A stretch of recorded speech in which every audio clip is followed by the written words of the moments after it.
अस्सलाम वालेकुम नाज़रीन, मुबाहिसा में आप सभी का खैर मक़दम है। मैं हूँ आपका मेज़बान सैयद बाकर।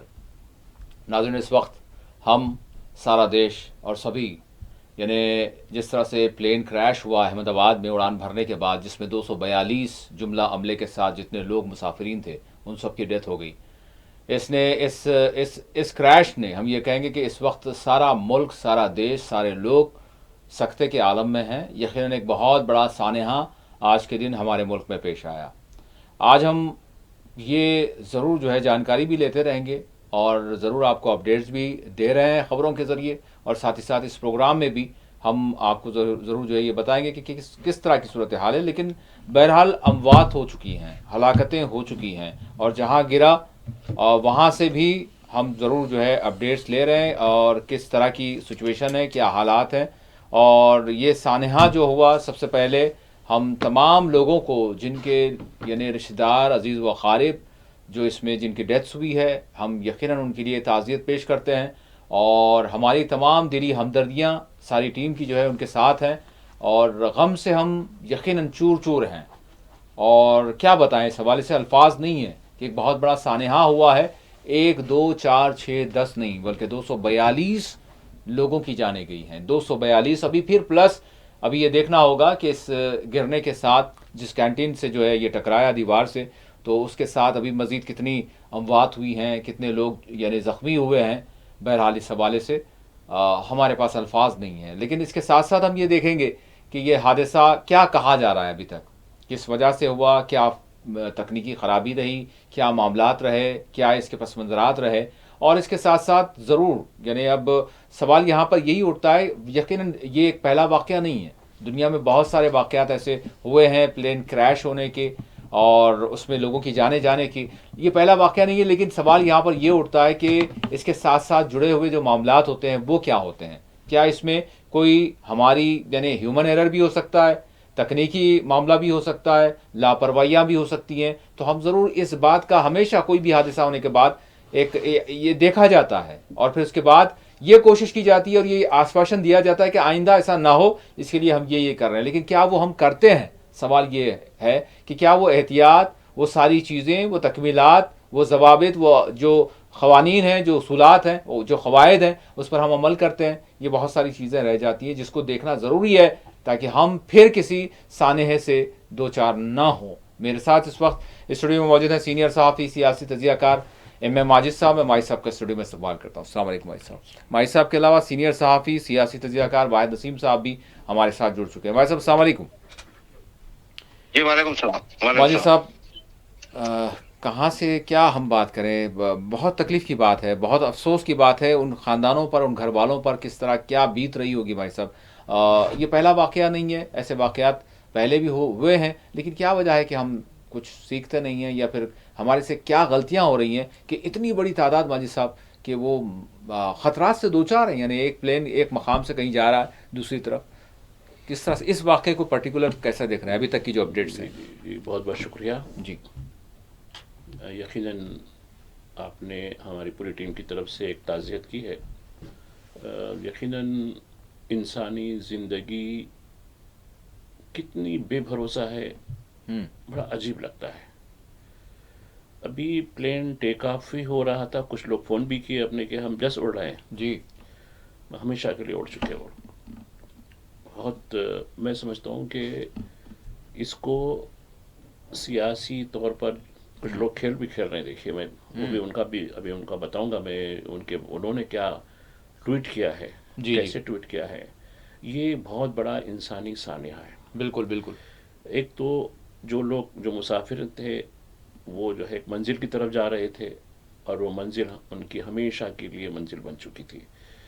तकरीबन बहुत बड़ी तादाद है, 200 तादाद की बात नहीं है। एक इंसान भी अगर बेकसूर यूं ही हादसा का शिकार हो जाता है तो एक बड़ा अलमिया होता है, जी उस ख़ानदान पर अलमिया होता है, उसके चाहने, जैसा आपने अभी जिक्र किया, बहुत एक जज्बाती मामला है ये।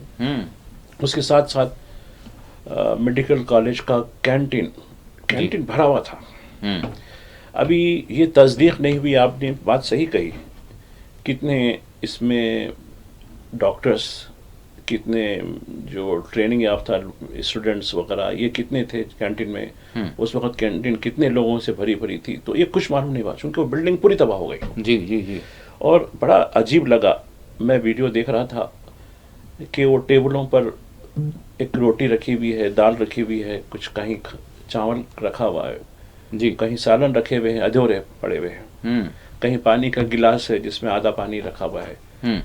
बस वो इंसान किधर गए जो उसके टेबल के पीछे बैठे हुए थे। तो ये एक बहुत बड़ी दुख की बात है। और ये मैं देख रहा हूँ कि ब्लेम गेम शुरू कर दिए हमारे मीडिया के लोग, बस सभी नहीं है। तो ये देखिए वक्त नहीं है, ये वक्त पूरी तरीके से पूरी इंसानियत कह रहा हूँ मैं, कि इंसानियत जिसमें है पूरी हिंदुस्तानियत इस पूरे वाक़े के साथ जो है जुड़ी हुई है और बराबर ताज़ियत करते हैं। रही बात इस वाक़े को क्यों, अब देखिए मैं सुब्रमण्यम स्वामी बड़े बड़े लीडर, मरकज़ में भी बड़ा था उनका, अब उन्होंने 1965 का जिक्र करते हुए कहा कि वो रेलवे हादसे में जो है शास्त्री जी जो है, जो बाद में प्राइम मिनिस्टर बने, वो रेलवे के वजीर थे उस वक़्त, उन्होंने अखलाकी ज़िम्मेदारी कबूल की, एक रेफरेंस देके इसकी ज़िम्मेदारी कौन कबूल करेगा कह के हमारे वज़ीर आज़म का नाम लिख दिया, हमारे वज़ीर दाखिला का नाम लिख दिया इसके अंदर। ये मौका नहीं है, ये चीज़ अब नहीं है उनको। सुब्रमण्यम स्वामी पता नहीं वो किस खिमाश के आदमी है, वो उन्होंने दोनों पर लगाया या फिर कहा क्वेश्चन मार्क, ये कौन लेंगे जिम्मेदारी इसकी। तो ये, और दूसरी तरफ ये बता रहा था कि एयर इंडिया के लिए कुछ ये भी चला रहे हैं, एयर इंडिया इसके लिए जिम्मेदार है, एयर इंडिया। रही बात आपने कहा कि कई वाक़यात हुए हैं इसके, लेकिन ये बोइंग 787 का पूरी दुनिया में पहला वाक़या है। कहीं ये अमेरिका की कंपनी है और ये पूरी बैक टू बैक सर्विस देने वाली कंपनी है, इसकी जरी भी टेक्निकल हो तो ये इनका पूरा तरीका से ये। अब यही वजह है कि बोइंग की तरफ से एक बड़ा बयान भी आज आया कि फौरी हमारे एक्सपर्ट्स को वहाँ भेज रहे हैं। और उसके बाद क्या वजह है, क्योंकि ये हमारे लिए भी ठीक नहीं है कि हमारा आज तक जो ट्रैक रिकॉर्ड रहा जी, एयरबस को हुए कई हादसे, जो दूसरी कंपनी जो फ्रांस की कंपनी है, ये हमारी जो कंपनी है उसमें कभी भी आज तक रिकॉर्ड है। और ये ड्रीमलाइनर्स 11 साल पहले इसको खरीदा गया था जब गवर्नमेंट ऑफ इंडिया की मिल्कियत थी एयर इंडिया की, बाद में 2 साल पहले ये ट्रांसफर हुई मिल्कियत टाटा के लिए। तो अब देखिए टाटा ने 1 करोड़ का, देखिए ये मुआवजा इंसान की जानों का वो नहीं हो सकता, किसी सूरत नहीं हो सकता जी। तो खैर, लेकिन जो बड़ी शॉकिंग है और मैं समझता हूँ कि हमारी राहदारियों को, चाहे वह राहदारी सड़क की हो, रेल की हो या एयर की हो, फजा की हो, इसको कैसे महफूज रखा जाए। और एक बात बताया, जैसे खैर जो ब्लैक बॉक्स जो अभी तो कहा जा रहा है कि वो उसमें जो कुछ देखेंगे, लेकिन ये बताया गया कि वो एयर ट्रैफिक कंट्रोल ATC की तरफ से जो कुछ वहाँ बताया गया कि जैसे ही उड़ान हुई मेडे कह दिया गया। मेडे माने अलविदा जी, आखिरी सलाम। यानी एविएशन की टर्मिनोलॉजी में जब भी कोई पायलट ये जो कमांड कर रहा है मेडे कह दिया है तो वो समझा कि उसका वो आखिरी लफ्ज़ होता है। क्योंकि इसकी एक बड़ी तारीख है, मैं उसमें नहीं जाऊंगा क्योंकि आपने क्योंकि काफ़ी हमको इस पर बात करनी है। तो उस मेडे कहे का वो रिकॉर्ड ATC को जो है रिकॉर्ड आया जी, तो वो एकदम, और यूं रिकॉर्ड होते ही क्रैश हो गया जी जी। और आप देखिए कई एक्सपर्ट्स, मैं एयरफोर्स के बड़े बड़े जो पायलट्स हैं उनके भी कुछ जो रिटायर्ड हो चुके हैं उनके बयानात भी सुन रहा था कि ये वजह क्या हो सकती है। एक तो कम्युनिकेशन एरर हो सकता है, और ये इंजन बोइंग का जो इंजन है वो डबल इंजन होता है। एक इंजन अगर कुछ फॉल्ट होता है तो ऑटोमेटिकली दूसरा इंजन शुरू हो जाता है जी हाँ। यहाँ एक भी किस्म का कम्युनिकेशन, अब चूंकि इंजन शुरू हुआ और जिस स्पीड के साथ जी, और क्या है असल बात ये है कि मुझे ये बताया गया जो कि एक्सपर्ट मैंने जो जिनसे भी जो मैंने उनके बयानात पढ़े हैं जी, उसमें ये बताया गया है कि जब रनवे पर अगर कोई फॉल्ट दिख जाता है अचानक उस प्लेन को रोक नहीं सकते कहते जी जी, उसको टेक ऑफ लेना ही लेना होता है। और टेक ऑफ होने के बाद एक बार ऐसा ही हुआ कि कहीं बेंगलोर जा रहे थे तो उस मर्तबा 6000 फीट पर प्लेन था, वो अचानक 4 पर आ गए, झटका के एकदम। जी तो परेशान हो गए लोग, अरे क्या हो रहा है, एकदम चीख पुकार शुरू हो गई जी एकदम। तो उसके बाद फिर वो मैं वहाँ के ठहर गया, फिर आगे बढ़ गया, ऊपर चढ़ना लगा। जी जी तो फिर हम जब अपन उनसे पूछे, जो स्टाफ के लोगों से, ये क्या है, तो उन्होंने कहा कि नहीं, बाज़ वक्त एक ऐसी चीज़ हो जाती है तो उसके लिए टेक्निकल, तो अगर ऊपर सतह पर रही तो इसको जी। मैनेज कर लिया जा सकता है। अच्छा ये चूंकि ग्रेविटी से बिल्कुल करीब था, बता रहे कि 625 फीट पे ज़्यादा बुलंद नहीं है, जी हाँ। 625 फीट एक जी। इमारत की होता है, जी हाँ उससे बढ़ के एक तो बड़ी, जैसा कि जबकि बुर्ज खलीफा तो उससे बड़ा है, जी हाँ नहीं बता रहा हूँ। जी तो ये बिल्कुल कम उसकी है, तो उसकी वजह से ये इसको वक्त ही नहीं मिल पाया, वक्त नहीं मिल पाया, ग्रेविटी और स्पेस जो है वो नहीं बिल्कुल रही नहीं। जी हाँ, अगर ये आधे ऊंचे साल। उस पर होता है 2000 या चांसेस 3000 हो सकते थे। होता, तो वो एकदम कंट्रोल कर सकता है उसमें, हाँ क्योंकि वो एकदम जो ग्रेविटी तेज जाती है। जी हाँ जी हाँ तो मैं समझूंगा, खैर ये एक्सपर्ट बात करेंगे, और जी हाँ। मैं हमारी हमदर्दियाँ पूरी तरीके से हुकूमत गुजरात, हुकूमत हिंद जो राहतकारी काम लग रहे हैं, फिर उनके यकीनन जी। ये इस पर हमको कोई सियासत जितने करनी नहीं मुतासिरीन हैं, हाँ, बिल्कुल। नहीं बिल्कुल है। वाहिद और हम साहब की जख्मियों तरफ- के बारे जी। में भी देखिए, जख्मियों के बारे बिल्कुल। में भी हम यही तवक्को रखते हैं कि वो जल्द से जल्द सेहतियाब हो सेहतियाब, जाए, बिल्कुल। क्योंकि देखिए इंसानी जो वसाइल है ना, ह्यूमन जी। रिसोर्स हम्म। एक बहुत बड़ा असट होता है बिल्कुल। कौम के लिए। बिल्कुल। वैसा मैं देखे कुछ ही चंद ही दिन पहले दिल्ली से इंडिगो का मुसाफिर बरदार तैयारा जो है चला था श्रीनगर की तरफ, और फिर वो भी जो है मतलब बड़ा हादसा होते होते टल गया। वो तो वेदर कंडीशन की वजह से। हाँ बहरहाल जो भी हो, हम ये अर्ज कर रहे हैं कि एक बड़ा हादसा होते होते टल गया, Thunder ये storm। हादसा जो है इस वक्त हो गया। वैसा वाकई बहरहाल ये इसमें जो है ब्लेम गेम नहीं होना चाहिए, तकनीकी मामला हो सकता है, कोई भी चीज़ हो सकती है। मैं आपसे जानना चाहूँगा कि किस तरह से देख रहे हैं वैसा, क्योंकि लोग सख्ते में है इस वक्त कि ये इतना बड़ा हादसा हुआ है जिसमें बड़ी तादाद में लोगों की जानें गई हैं। जी भाई साहब, और मैं चाहूँगा कि जो कुछ भी आप अपडेट्स, क्योंकि हम इंतजार कर रहे हैं कुछ चीज़ों की कि अभी क्या क्या सूरत हाल है। जी जी जी मैं अपना जो मैंने एनालाइज किया, देखिए मैं कोई एयरक्राफ्ट का एक्सपर्ट बिल्कुल तो नहीं नहीं है। मगर मैं एयरक्राफ्ट का रेगुलर फ्लायर जरूर हाँ हूँ।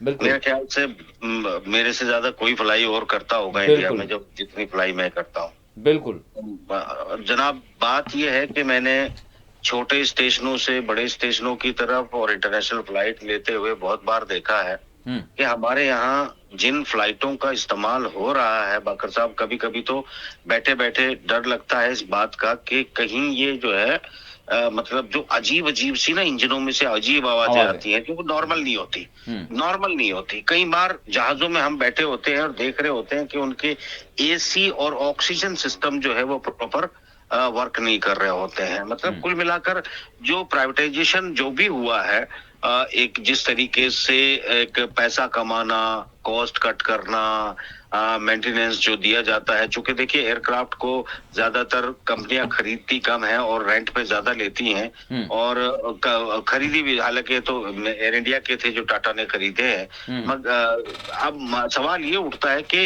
इनके पास ना बहुत ज्यादा इसमें कोस्ट कटिंग का कोई ऑप्शन नहीं होता है। तो कोस्ट कटिंग पर यह होता है कि टाइम पे मेंटेनेंस हुआ नहीं हुआ, क्या कुछ दिन और चला लिया जाए कि उसमें कुछ बच जाए, इस तरह की चीजें। ये एक ऐसा हादसा है मेरे ख्याल से ड्रीम लाइन के साथ ये पहला हादसा है पूरे वर्ल्ड में कि ये कोई एयरक्राफ्ट गिरा है। मतलब जो पैसेंजर जहाज है वो इस तरह क्रैश हुआ है इस ब्रांड का। इस मतलब ये सेम मॉडल जो है वो अभी तक ये पहला है। अब और एक बात इसमें बाकर साहब, एक तो एंगल ये है कि हमें मेरे ख्याल से देखना चाहिए, पर जो इंजीनियर्स होते हैं जो चेक करते हैं फ्यूल, जब जितनी देर में फ्यूल भरा जाता है उतनी देर के अंदर पूरे एयरक्राफ्ट को हर चीज को अलग अलग रडार के अलग इंजीनियर होते हैं, हर चीज के अलग इंजीनियर जाकर उसे चेक करते हैं, ओके की रिपोर्ट देते हैं, डॉक्यूमेंटेशन साइन करते हैं, और फिर जो है फ्लाई होती है। तो वो इतनी आसान नहीं होती कि कोई ड्राइवर है वो सीधे किसी गाड़ी में बैठा और उड़ के चल दिया। उसको बाकायदा एक क्लियरेंस क्लियरेंस लेनी होती है, वो एक डॉक्यूमेंट जो है साइन करके लिया और दिया जाता है, उसके बाद फ्लाई शुरू होती है। जी। तो ये जो मैं देख रहा हूँ, एक तो मैंने देखा कि वाकई हालात जो है कहीं सिट फटी होती है, तो कहीं कुछ इक्विपमेंट काम नहीं कर रहे होते हैं। तो कुल मिलाकर या तो वो मॉडल बंद कर दिया जाए या फिर वो प्रॉपर वर्क करना चाहिए। टीवी आपके लगे होंगे पीछे, टीवी चल नहीं रहे होंगे, तो बहुत सारी चीजें होती हैं जो मानसिक यातना भी एक तरह से उसको जो पीस भंग होता है पैसेंजर का, वो भी बहुत होता है। जी। ये मतलब अजीब सा हाल बना दिया है, जो एक तरह से एक आरामदेह और एक बहुत ही सेफ समझे जाने वाली जो एक ट्रेवल सिस्टम था, उसको बड़ा तमाशा बना के रख दिया गया है। एक तो ये स्थिति है। दूसरी, मैं इसके दूसरे एंगल पे भी बाकर साहब जो है मैं बात करूंगा जी। जो वो बेहद जो है वो दुख और अफसोस की बात है। हाँ। कि सबसे पहले तो बहुत से लोगों की जिंदगियां चली गई हैं, ये इसमें पायलट भी था। आपने देखा होगा कि एयरक्राफ्ट जो है वो उड़ता है और उड़कर वो डिसबैलेंस नहीं होता। हाँ, नहीं होता। जी हाँ, तस्वीरों में और तो अचानक मतलब जो है वो बजाय हाइट पकड़ने के और पायलट की तरफ से जो है मेडे कॉल दी जाती है। मेडे कॉल का मतलब ये होता है कि एयरक्राफ्ट कंट्रोल से बाहर हो रहा है, उसके बाद संपर्क टूट जाना, और संपर्क टूट के और अचानक जो है उसका बैठ जाना। हाँ। जो कि इसमें इंजन फेलियर की अगर सूरत हाल होती है तो फिर आपको पता चलता है कि कम से कम एयरक्राफ्ट, ऐसा मेरा मानना है, हो सकता है मैं गलत हूँ, पर ऐसा मेरा मानना है कि उसको कम से कम वो दिशा भटकने लगता है, मतलब एंगल चेंज हो जाता है। मगर जिस तरह वो सीधा टेक ऑफ हुआ और सीधा का सीधा जो है बैठ गया, वो टपक गया, बैठ गया, तो ये सिचुएशन ऐसा नहीं लगता कि कोई एक या दो 4 इंजन वाला ये जहाज था। और इस तरह के जहाज का मतलब बिना किसी के चीज की एक ऐसा जहाज था जिसका अगर 2 इंजन भी रह जाए तो भी ये टेक ऑफ कर सकता था 4 के बजाय। तो इसका ये पूरे टेस्ट ना कर लिए जाते हैं ऐसी सूरत में जो डबल इंजन वाले एयरक्राफ्ट होते हैं, जहां तक मैं पढ़ पाया हूं उस अंदाज में मैं बता रहा हूँ। जी। और एक बात में मुझे लग रहा है कि हमारा काफी दुर्भाग्य चल रहा है इस वक्त में, बुरा वक्त, सख्ती का वक्त है। एक तरफ हमारे यहाँ आतंकवादी हमला होता है और हमारे जो प्रधानमंत्री जी हैं उस वक्त उनको बहुत इमरजेंसी में जाना था, और उनको जाना था मॉस्को में, जो उनके लिए एक रेड कारपेट बाकायदा जो है एक उनका इस्तकबाल होना था वहाँ। विजय परेड थी। एक अजीब इत्तेफाक भी हो सकता है, मतलब ये अजीब इत्तेफाक का मतलब ऐसा वक्त है इसमें हमें दुनिया के लोगों पर हमें शक करने की भी जरूरत है। एक ब्लैक बॉक्स में क्या निकलेगा वो अलग बात है, पर पाकिस्तानी जैसे शैतान या चाइना जैसे शैतानों पर जो है शक करने की भी आवश्यकता होती है, क्योंकि जब रशिया जाना होता है तो अचानक हमारे यहाँ आतंकवादी हमला होता है और वो टूर कैंसिल करना पड़ता है, और अचानक हमें G7 में जाना है। और ऐसे दौर में जहां हमारे जो एक एक्स चीफ मिनिस्टर रूपाणी जी जो है गुजरात के, वो भी इसमें जो है नहीं रहे, और वो ऐसे में वो काफी करीब माने जाते हैं मोदी जी के, और ऐसे हालात में मतलब G7 में शामिल तो शायद होंगे नहीं पता है, मगर हादसा बहुत बड़ा है और दुख की घड़ी है। मतलब ऐसे मौकों पर ये चीजें हो रही है कि इसमें हमें अंतरराष्ट्रीय कॉन्स्पिरेंसी भी खोजने की जरूरत है कि कोई दुश्मन की कोई चाल तो नहीं है, कि जिस तरह, क्योंकि बिल्कुल अमेरिकन या पश्चिमी जगत चाहते थे कि ब्रिक्स या रशिया के बहुत करीब भारत न जाए, और भारत न जाए तो उस तरह के आतंकवादी हमले होते हैं।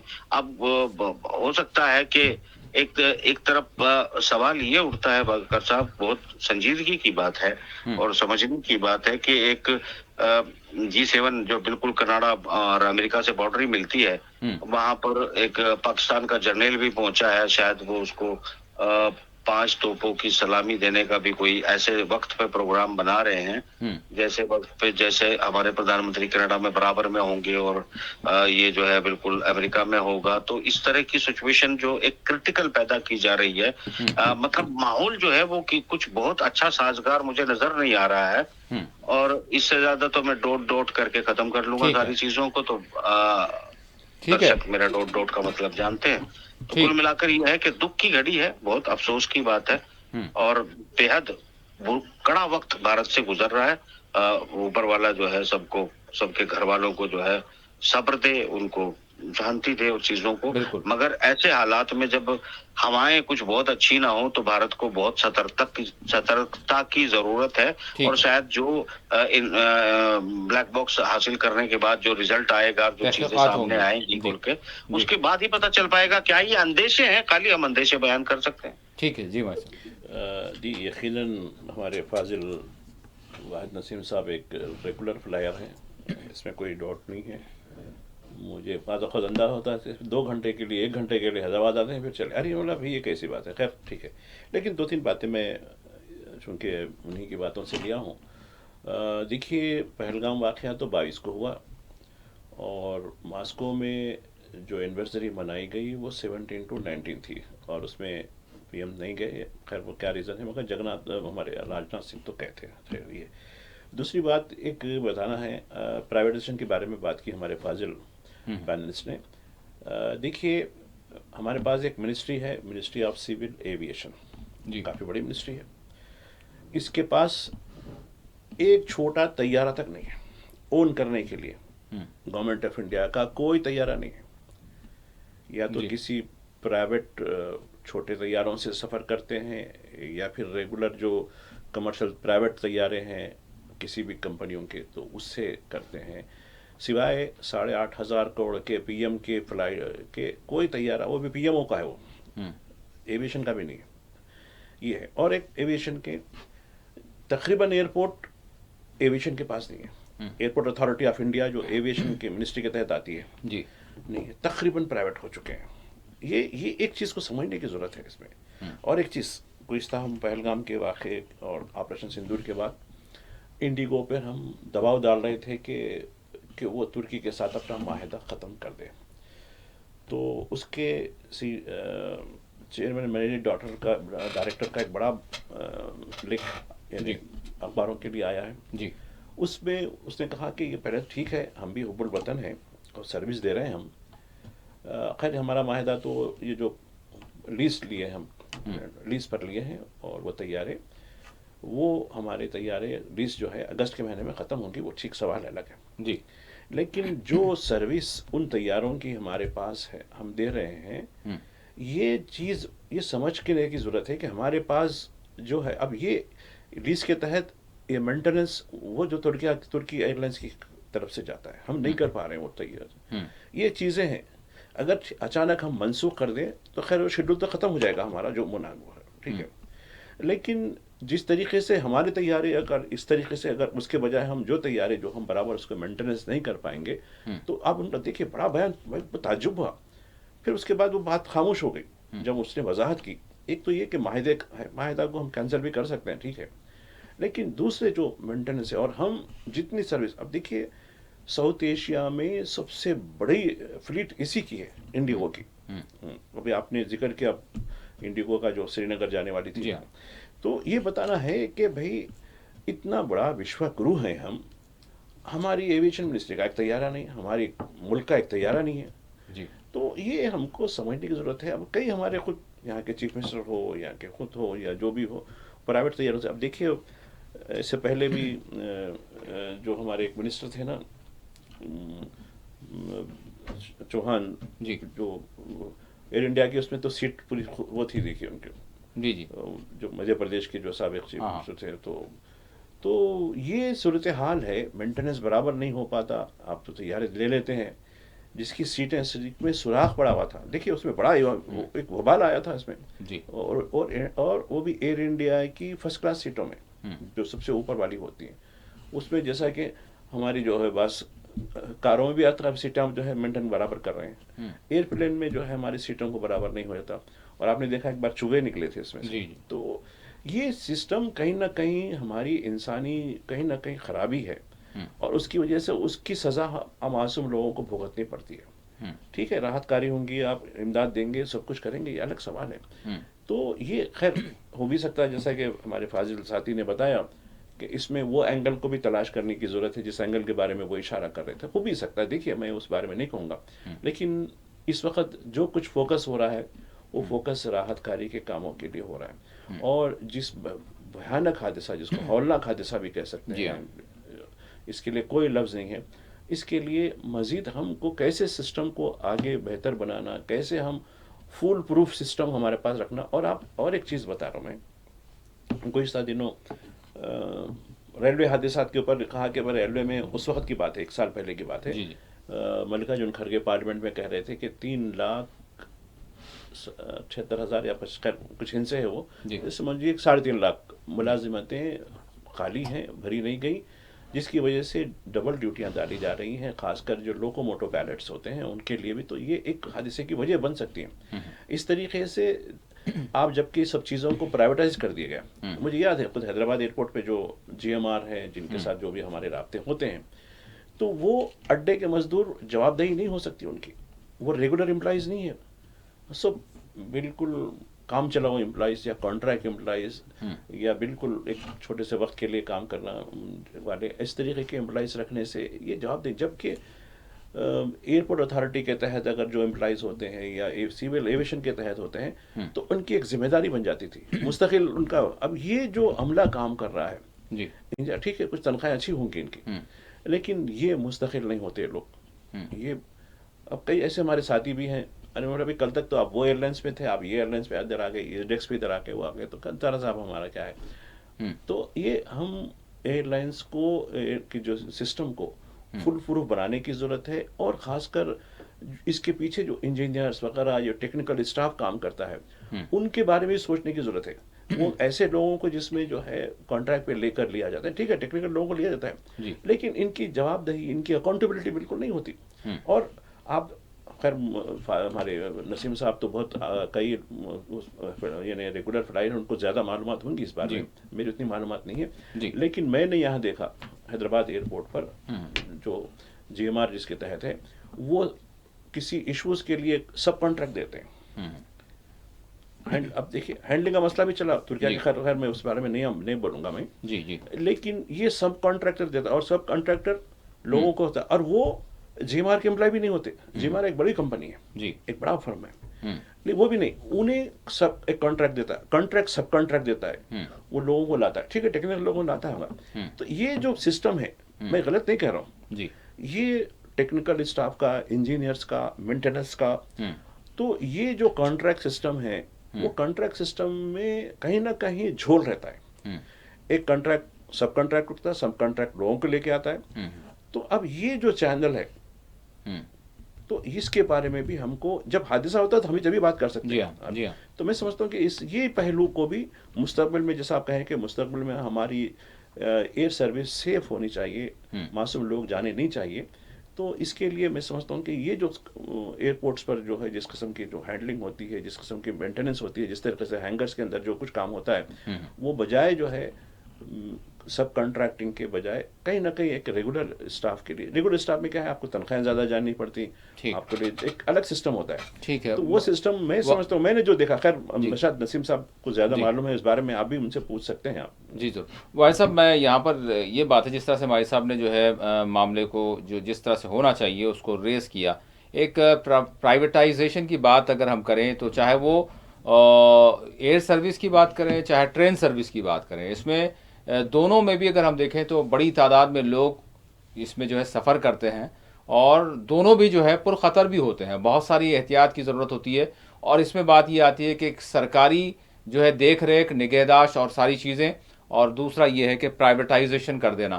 तो क्या ये एंगल भी वाहिद साहब हो सकता है, इस जानिब भी तवज्जो दें? मगर यहाँ पर तो देखें हम, तरक्की याफ्ता जो ममालिक हैं वहाँ पर तो प्राइवेटाइजेशन ही है, खानगियाने के तहत सारे मामला चलते हैं, तो फिर दिया जाता है। ऐसा नहीं है कि जो है हर मुल्क में जो है अगर हम देखें तो सब सरकारी तौर पर ही है, वहाँ पर जो है खानगियाने का अमल है और वो दिया जाता है और सारी चीज़ें चल रही हैं बेहतर।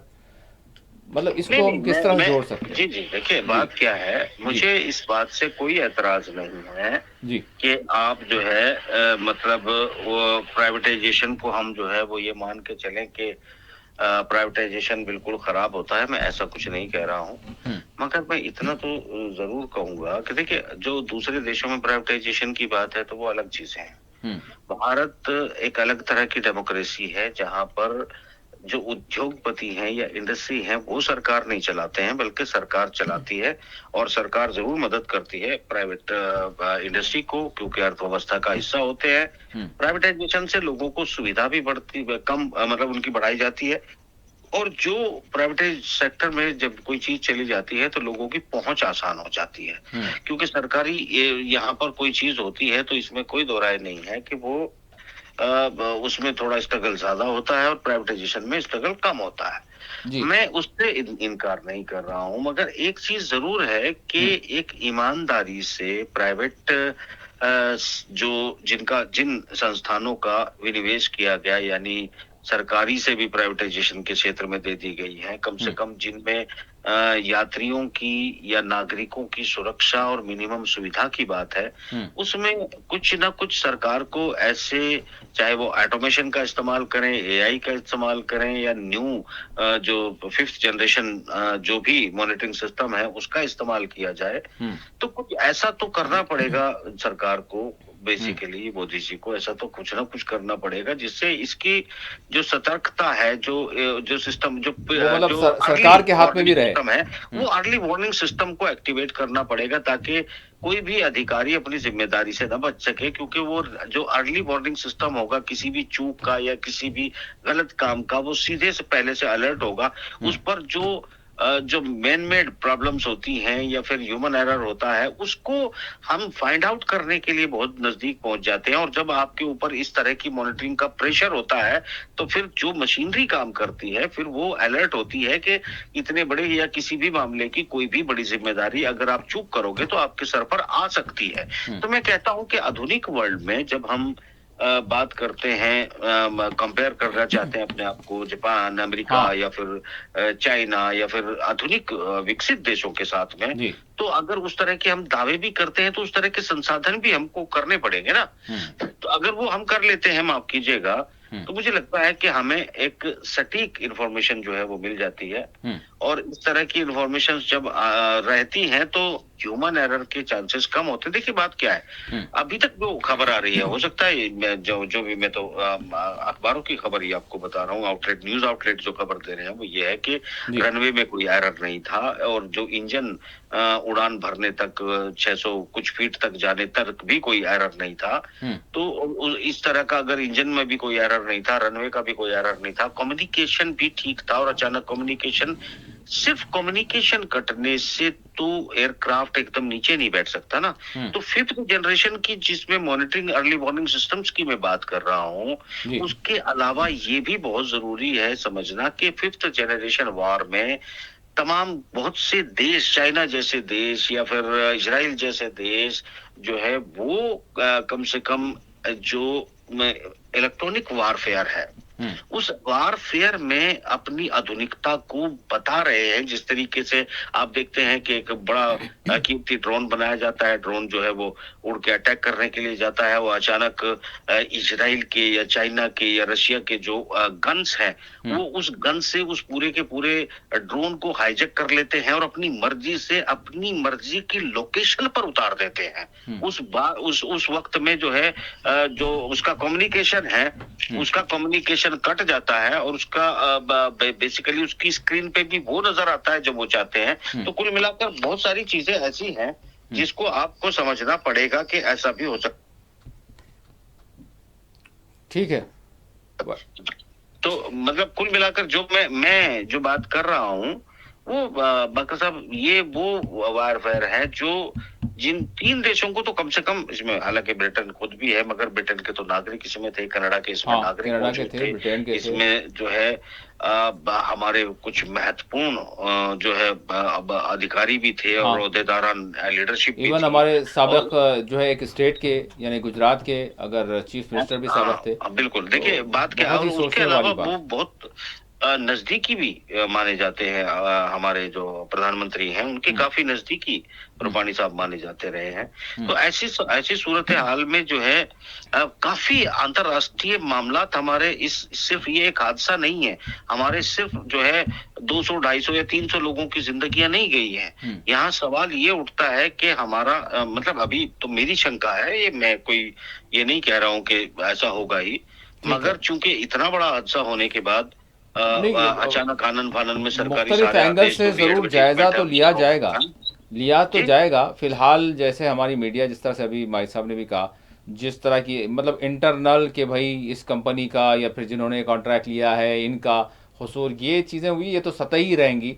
और हो सकता है जैसे जैसे इन्वेस्टिगेशन होगी, तहकीकात होंगी, तो वो सारे चीज़ें जो है इस पर जो है देखा मैंने जाएगा कहा और वो हो तो सकता है। मैं तो शंका है, मैं तो अपनी हाँ आशंकाएं जो है मैं जो मेरे जी, डाउट्स है मैं उन पर बात कर रहा हूँ बिल्कुल कि इस विषय बिल्कुल, पर भी गौर करना गौर चाहिए। करना चाहिए, ठीक है। क्योंकि देखिए आज जो है दुनिया बिल्कुल बकर साहब एक बहुत बड़े युद्ध के हम करीब पहुंच चुके हैं। ऐसा लग रहा है कि हम का मतलब है पूरी दुनिया पहुंच चुकी है। ऐसा लग रहा है जैसे किसी भी वक्त ईरान की और इजराइल की कोई बड़ी वार शुरू हो सकती है और ये वार परमाणु वार में बदल सकती है। उधर यूक्रेन पर जिस तरीके की जो हमले हो रहे हैं। वारफेयर रशिया की तरफ से की जा रही है, मतलब वो तराई तराई का आलम वहां पर मचा दिया गया है। अब जी, सवाल ये है कि ऐसे अंतर भारत एक महत्वपूर्ण देश है दुनिया बिल्कुल। में।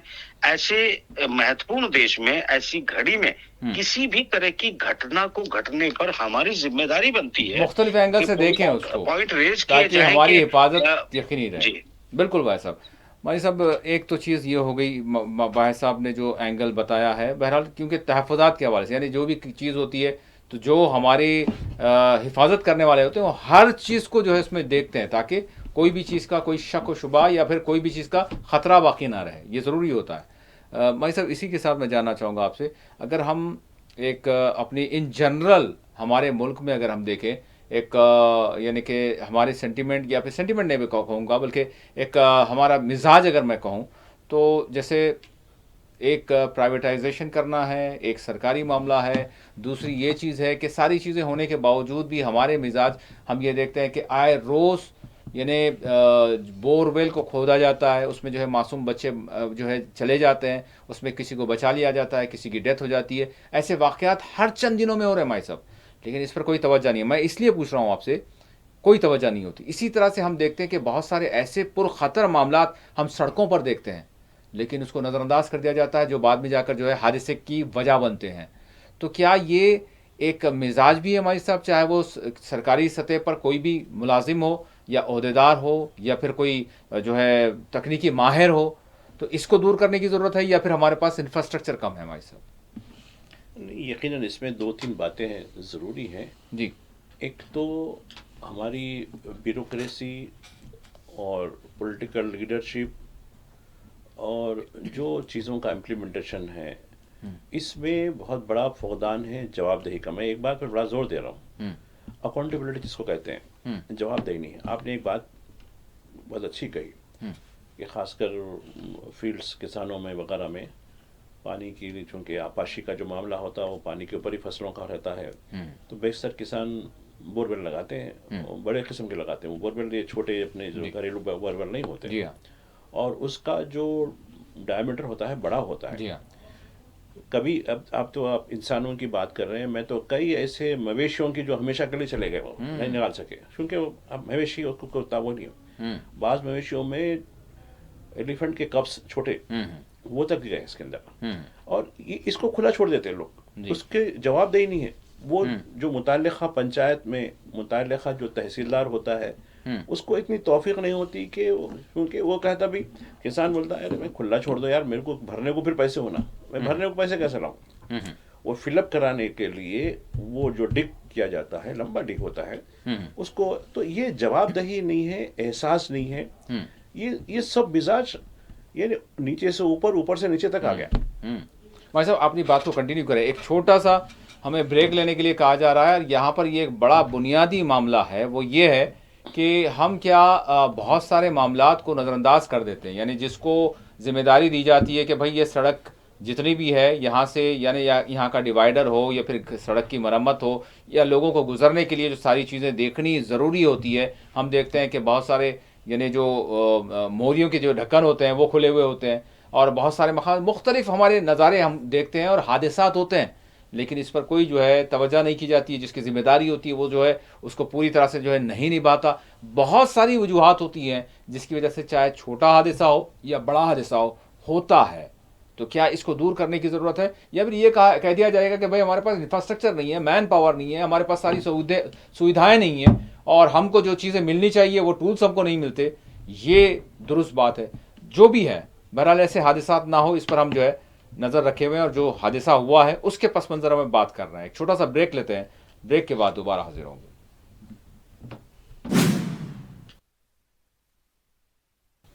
नाज़रीन, ब्रेक के बाद मुबाहिसा में आप सभी का दोबारा खैर मक़दम है। हम यकीनन एक सानहा पेश आया, लेकिन उसी के साथ हम ये देखना चाह रहे हैं कि हम अपने मिजाजों को कब दुरुस्त करेंगे, और इसके साथ साथ जो ये भी सवाल है कि क्या इंफ्रास्ट्रक्चर नहीं है, मैन पावर नहीं है, टूल्स नहीं है, सुविधाएं नहीं है भाई, जिसकी वजह से अब जो अमला भी है वो उतना काम नहीं कर पाता जिस तरह से उसको करना चाहिए, जिस तरह से उसको तवज्जो देनी चाहिए।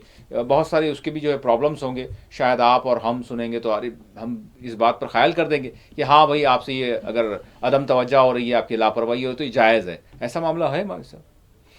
देखिए, हम खैर आप तो जनरलाइज किए हैं इशू को, ये कि चूंकि वो बोरवेल के मामले या मोहरियों के ढक्कन, जी हाँ, ये बेहिसी इलेक्ट्रिकल पोल्स हैं। हाँ। लेकिन मैं आपको फिर से एविएशन की तरफ लाता हूँ। जी ज़रूर। देखिए, एविएशन की जो मिनिस्ट्री होती थी बहुत हाई प्रोफाइल होती थी जी। जिसको भी जिम्मेदारी दी जाती थी, चूंकि उसके पास उतनी सलाहियतें, उतना इख्तियार, और उसके खुद गवर्नमेंट ऑफ इंडिया के उतने खुद ओन फ्लाइट्स, ये सब चीज़ें होती थी। लेकिन अब सिविल एविएशन की जो मिनिस्ट्री है वो बिल्कुल लो प्रोफाइल कर दी गई। खैर वैसे तो अपनी जो है इत्तेहादी जमात को दे दी गई बंदरबाट में, तो अब वो उनसे भी कई लोग हमारे तेलुगु के साथी जो है इंटरव्यू लिए, करे भाई ऐसा है तो है, बस ठीक है। और आप देखिए, कनेक्टिविटी के लिए कई मुकामात पर जी नए नए एयरपोर्ट्स की बात, क्योंकि हिंदुस्तान एक वसी मुल्क है और इसमें कनेक्टिविटी के लिए काफ़ी, अब आप देखिए कई लोग जो है छोटे छोटे मुकामात पर, जैसा कि यहाँ तेलंगाना की हम बात करेंगे, वरंगल कर्नाटक की करेंगे तो गुलबर्गा, यहाँ बावजूद जो है स्ट्रिप बने हुए हैं, उसको एक अच्छे एयरपोर्ट की शक्ल देना। और दूसरा, लेकिन प्राइवेट कंपनियां क्या करती हैं, नहीं साहब वो फीजिबल होना, इकोनॉमिकली फीजिबल होना, ये कह के करती हैं। जबकि अगर सरकारी एयरक्राफ्ट हो, मुझे याद है जी, तिरुपति एक बार जा रहा था तो चंद लोग थे, बस कहा कि नहीं बस पे निकल गया हूँ, मैंने भाई तो नहीं, हमको तो हमारी जिम्मेदारी निभानी है जी। और वो सर्जिंग फेयर जो होता है आजकल तो बड़ा चल रहा है ना, कभी कभी ऐसा होता है, खैर वाहिद साहब को तो ज़्यादा तजुर्बा होगा इसका, कि जो 4,000 5,000 का जो टिकट था कभी कभी जाके 20,000 हो जाता है जी। तो ये इस्तेसाल पसंदी जो है, ठीक है, प्राइवेट इनका बराबर खैर मकदम करते हैं, प्राइवेट ज़रूरी है, लेकिन पब्लिक सेक्टर को ख़त्म करके प्राइवेट क्यों करा जा रहा है? जी, यहाँ जो नुक्ता मैं उठाना चाहता हूँ, ठीक है, प्राइवेट को भी रखिए, पब्लिक सेक्टर को भी रखिए, दोनों में एक कंपटीशन, हेल्दी कंपटीशन करवाइए आप जी, तो उसमें आवाम का फायदा होगा। यहाँ क्या है, पूरी यानी मोनोपोली, पूरा इख्तियार प्राइवेट को दे दिया गया, तो ये तो मुनासिब नहीं है। अब ठीक है, आपने बात की कि मगरबी ममालिक में जो है कॉन्ट्रैक्ट सिस्टम होता है, वहाँ प्राइवेट भी होती है, लेकिन आप बताइए कि किसी मुल्क के अंदर कोई ऐसी भी एयरलाइन है ऐसा मुल्क है जिसकी कोई अपनी एयरलाइन ही नहीं है? जी। छोटे छोटे मुल्कों की भी एयरलाइन है जो हालांकि नफ़ा में नहीं चलती उनकी, जी, इस चक्कर से उनको जो है कंपनसेट दिया जाता है। तो मैं समझता हूँ कि यहाँ जो मामला हम जिस डिस्कस कर रहे हैं, एक तो यकीनन एक इंफ्रास्ट्रक्चर की कमी का मामला है जी, क्योंकि वक्त पर, अब आप देखिए हमारे एयर मार्शल जी, गुज़िश्ता दिनों, हाँ बिल्कुल, ये ऑपरेशन सिंदूर के बाद का जो मामला है, हाँ। एयर मार्शल क्या बता रहे थे कि हमारी एयरफोर्स, देखिए हमारा डिफेंस बहुत इम्पोर्टेंट होता है जी, हमारी एयरफोर्स में जो चीज़ों की ज़रूरत होती है वो तो या तो वक्त पे नहीं मिलती या तो मिलती भी नहीं, जिसकी वजह से बड़ी मुश्किलात होनी पड़ती है। मैं नहीं कर रहा हूँ, ये खुद एयर मार्शल चीफ जो हमारी इंडियन एयरफोर्स के जो सबसे बड़े जो है हमारे जिम्मेदार हैं जी, वो यानी एयर मार्शल ने ये खुद बात कही, तो इससे अंदाज़ा लगाइए डिफेंस जैसे मामले में, यानी डिफेंस हमारे लिए बहुत प्राइम होता है जी, और हमारा फजाइया देखिए उसको भी ये सूरत हाल का जब सामना करना पड़ता है तो ये सिविल मैटर्स है, बिल्कुल इसमें कितना होता होगा? बिल्कुल। नाज़रीन, हम आपको बता दें कि ये जिस तरह से सरदार वल्लभ भाई पटेल इंटरनेशनल एयरपोर्ट जो अहमदाबाद से ये मुसाफिर बरदार तैयारा उड़ा था, जो उड़ने के बिल्कुल 5 मिनट में ही जो है वो बैठ गया, जिसमें 242 डेथ्स हो गई। इसमें एक के सरवाइव करने की जो है बात सामने आ रही है, जो सीट नंबर 11 पर बैठे हुए थे और जो ज़ख्मी हालत में पाए गए हैं, और जिनका नाम कुमार विश्वास कुमार रमेश बताया जा रहा है, जो है तो हिंदुस्तानी लेकिन वो यूके जो है वहाँ की सिटीज़न है। बहरहाल भारतीय हैं, लेकिन ब्रिटिश सिटीज़न है, और वो जो है सरवाइव कर गए हैं, जो ज़ख्मी हालत में जिन्हें अस्पताल मुंतकिल किया गया है। तो एक भाई साहब से भी मैं कहूँगा कि इतना बड़ा हादसा हुआ जिसमें एक शख्स, यानी खुदा की मर्जी है, देखे कितना शोला पोश हुआ मामला, और सारे के सारे बड़ी तादाद में जो है डेथ्स हुई हैं, और जो है इसकी तस्दीक भी की जा चुकी है कि 242 की डेथ्स हुई है, लेकिन ये एक सर्वाइवर है। और फिर साथ ही साथ जो अहमदाबाद के पुलिस कमिश्नर हैं GS मलिक, उन्होंने इस बात की कंफर्मेशन भी दे दी है कि एक शख्स जिनका नाम कुमार है, वो 11A सीट पर जो है बैठे हुए थे, और वो ज़ख्मी हालत में पाए गए। इनको फौरी तौर पर अस्पताल मुंतकिल किया गया है, जहां वो ज़ेरे इलाज हैं। तो भाई साहब, एक चीज़ तो ये है कि एक शख्स के भी बचने के बाद ये बड़ी अच्छी बात है। हम क्या ये देख सकते हैं कि इसके बाद, क्योंकि एक जिंदा वो शख्स जिसने उस हादसे को देखा है, बहुत सारी बातें मालूम होंगी भाई साहब जी। नहीं नहीं, बिल्कुल बिल्कुल, बहुत सारी बातें। देखिए, अगर जो हादसे में से, इतने बड़े हादसे में भी वो एक हाँ जो भी है, अभी तो ये भी नहीं पता है कि कितने लोग जो हैं, अभी पक्की रिपोर्ट हाँ, ऑफिशियली सिर्फ एक के बारे में तो उनके स्टेटमेंट भी पढ़ क्या चुके हैं। और भी उनके कोई कहने हुए का हैं मतलब बच्चे? 30 सेकंड हाँ के अंदर ही ये जो है हुआ है। उन्होंने एक धमाका होने की भी बात कही है। हम्म। मगर अभी क्या है ना, ये सारा का सारा, क्योंकि अंदर आप एयरक्राफ्ट में बैठे हो तो आपको बहुत ज्यादा अंदाजा नहीं लगता है कि आप ऊपर जा रहे हैं कि नीचे जा रहे हैं। हल्का फुल्का एहसास होता है, मगर बहुत ज्यादा नहीं होता कि अचानक जो है आपको कोई, कार में तो आप बैठे नहीं है कि आगे आप सामने की विंडो से आपको दिखाई दे रहा है। जी जी। अगर आप साइड विंडो में कहीं बैठे हैं तो आपको इतना जरूर पता चलता है कि आप जा रहे हैं, पर अचानक नीचे भी जा रहे हैं कि नहीं। क्योंकि जब हम बकर साहब ऊपर फ्लाई करते हैं और जहाज टेक ऑफ हो रहा होता है, जी और जब वो टेक ऑफ होने के बाद में राइट या लेफ्ट जो है वो झुकता है अक्सर हाँ अपने रूट को पकड़ने के लिए। जी। और ये ऐसा मामला होता है कि जैसे अगर राइट साइड में एक एयरक्राफ्ट झुका है, तो झुकने के बाद ऐसा लगता है कि बिल्कुल जमीन हमारे नजदीक आ गई हाँ, है। ये जस्ट बिफोर जो है, जस्ट टेक ऑफ होने। Take off. हाँ तो ये हम जब 600-800 फीट की ऊंचाई तक जाते हैं तो हमें ऐसा लगता है उस वक्त कि बिल्कुल हम बिल्कुल मतलब शहर के बिल्कुल। कई जगह जहाँ शहर नजदीक होते हैं तो हमें लगता है कि भैया इनकी बिल्डिंगों के नजदीक है। और जब यही जहाज जो है वो लेफ्ट की तरफ पलटता है और राइट वाले जब देखते हैं तो उनको लगता है हम हाई आसमान की हाइट पकड़ चुके हैं। तो ये उसका एक साइकोलॉजिकल जो है एक फरमीना है। तो इसलिए अंदर बैठे हुए अभी उसको बहुत होश की जरूरत पड़ेगी, स्टेटमेंट एनालाइज करने पड़ेंगे, उसके बाद चीजें बहुत कुछ क्या सामने आएगा ये तो देखने की बात है। क्योंकि इस तरह के हादसात के बाद एक बहुत बड़ा विश्वास जो है लोगों का ब्रेक होता है एयरक्राफ्ट के ऊपर और प्राइवेटाइजेशन कंपनियों के ऊपर, पूरी मार्केट के ऊपर, और उस एयरक्राफ्ट बनाने वाली कंपनी के ऊपर बहुत सारी बातें होती है, या फिर ट्रेंड पायलट या स्टाफ अपॉइंटमेंट की प्रक्रिया के ऊपर बहुत सारे सवालात जो है वो इसमें खड़े होते हैं। बहुत कुछ अभी मेरे ख्याल से सब कुछ कब्ल वक्त होगा, यानी बिफोर टाइम हम बहुत ज्यादा फोरकास्ट नहीं कर सकते, अंदाजे नहीं लगा सकते, क्योंकि ये मामला बड़ा संगीन है। और आप जानते हैं कि दुनिया भर में एयरक्राफ्ट की जो सवारी है हवाई जहाज की, वो सबसे सेफ मानी जाती है। इक्का दुक्का कभी कभी जो है हादसात होते हैं, ये एयरक्राफ्ट के हादसात रोज नहीं होते हैं। हाँ जी हाँ।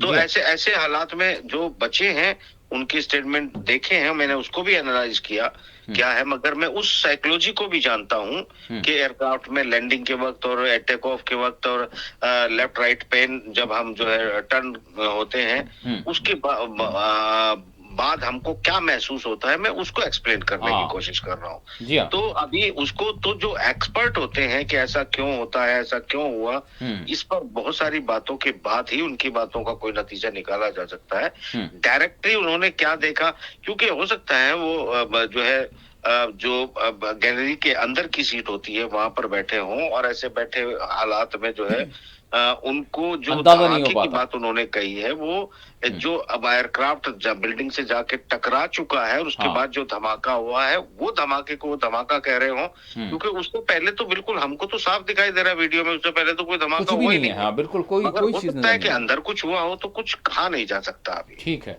माजी साहब, आखिरी सवाल, 2 मिनट है हमारे पास। क्या मतलब कहेंगे, क्या हम कह सकते हैं, क्या हम अपील कर सकते हैं, इल्तिजा कर सकते हैं सरकारों से? बहरहाल हादसा अपने मकाम पर है, तहक़ीक़ात होंगी, लेकिन लोगों की जानें भी हैं, हमें भी हक़ पहुँचता है कि हम कहें कि मज़ीद इसको जो है सिक्योर करें।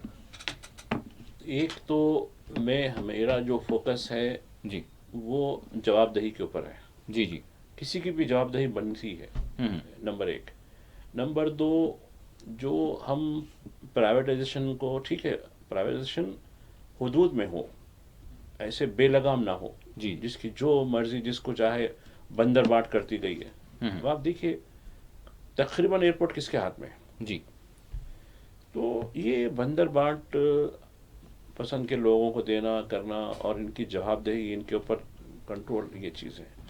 तीसरा जो ठीक है कॉन्ट्रैक्ट मुसल्लिमा लोगों को टेंडर के ज़रिए दे सकते हैं, ऐसा नहीं है। और आप देखिए ये एयरलाइंस के जो कॉन्ट्रैक्ट होते हैं वो ग्लोबल होते हैं।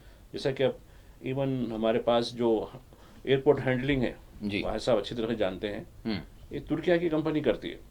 वो भी अब से नहीं, 10 साल से कर रही है। जी जी। किसी को नहीं मालूम है, अमलापुर आप यहाँ का ही दिखता है जी। लेकिन जो सिस्टम, जो मैकेनिज्म तुर्किया एयरलाइंस का है वही चलाते हैं लोग। अभी ऑपरेशन सिंदूर के बाद कुछ आवाज़ें भी उठने लगी थी, खैर वो अलग सवाल है, बता रहा हूँ जी। तो ये हम ग्लोबल टेंडर के ज़रिए बेस्ट ऑफ जिसका परफॉर्मेंस होता है उसको दें। यहाँ ऐसा नहीं हो रहा, पूरी तरीके से छूट दी जा रही है। अब आप देखिए, आपने कहा कि बाहर के वेस्टर्न कंट्रीज़ में प्राइवेटाइजेशन है, बिल्कुल है, लेकिन वो शराइत के ताबे है, प्राइवेटाइजेशन है। या हमारे पास जो प्राइवेटाइजेशन है कोई शराइत के ताबे नहीं है, बिल्कुल शराइत भी होंगे लेकिन इस पर कोई अमल होने वाला नहीं है। अब ये जो कॉन्ट्रैक्ट्स उनको आसान है, सब कॉन्ट्रैक्ट को दो, अपना पैसा वसूल करो। तो ये चीज़ें जो है हमको समझने की ज़रूरत है। और हमारी जो इकोनॉमी है मिस्ड इकोनॉमी है। जी जी। एक तरफ हमारे जो है प्रीएम्बल में कॉन्स्टिट्यूशन के सोशलिस्ट कहा गया, जी हाँ, जबकि हम पूरी तरीके से कैपिटलिस्ट हो गए। तो ये हमको मिक्स करने की ज़रूरत है, जबकि हमारे पास गरीब लोग बहुत ज़्यादा हैं। जी हाँ। तो ये मैं समझता हूँ कि हमको मिक्स करने की ज़रूरत है कि और प्राइवेटाइजेशन को जवाबदारी बनाने की ज़रूरत है। तब कहीं हम आगे हम देख सकते हैं कि भाई कुछ रिफॉर्म हो सकता है। और यकीनन ये वाक़े पर जितना भी हम अफसोस करें वो बड़ा जो है कम है। यकीन। बहुत बहुत शुक्रिया माजिद साहब और वाहिद साहब, दोनों का मैं शुक्रिया अदा करता हूँ। नाज़रीन, इसी के साथ खुसूसी प्रोग्राम मोबाइल साहब अपने अख्ताम को पहुँचता है। अल्लाह हाफ़िज़।